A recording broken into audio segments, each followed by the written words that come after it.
আমার নূর নবীজির প্রেমেতে উস্তনে হান্নানা কান্দে দয়ালু বিরহে আল্লাহুম্মা সাল্লি সাইয়্যিদিনা মাওলানা মুহাম্মাদ ওয়া আলা মাওলানা। আপনাদের আসলে খারাপ লাগতেছে?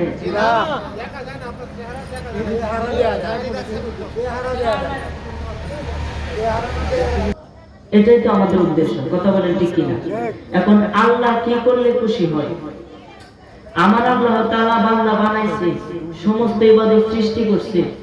আল্লাহ নামাজ রোজা সবকিছুর মালিক, কথা বলেন ঠিক কিনা? যে আল্লাহ কি কোনো ইবাদত করন লাগে?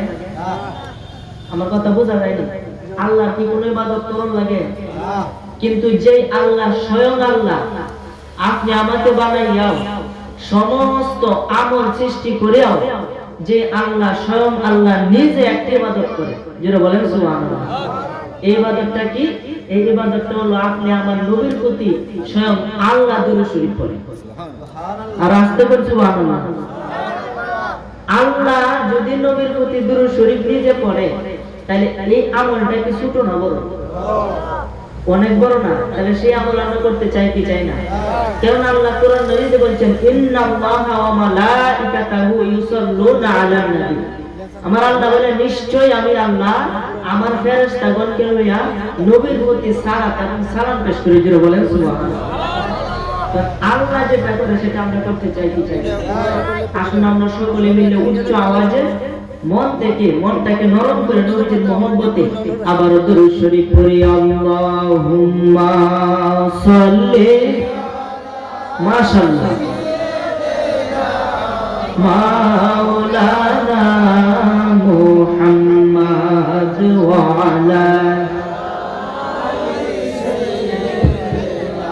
মাওলানা আইসো একা যাইবা একা, ওরে সঙ্গে কিছু যাইবে না,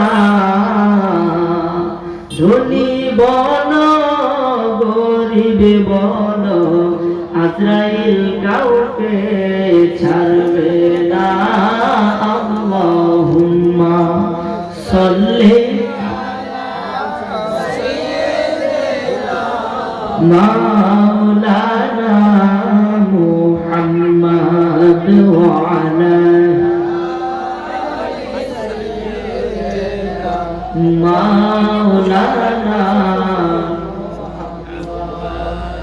এই দুনিয়া পরে থাকবে, ওরে আমরা একদিন থাকবো না। এই দুনিয়া তোমার বাড়ি নয়, কবর তোমার ঠিকানা। আল্লাহুম্মা সাল্লি সাইয়্যিদিনা মাওলানা মুহাম্মাদ ওয়া আলা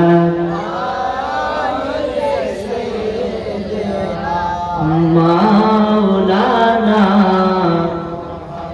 তো জিকির করেন লা ইলাহা ইল্লাল্লাহ।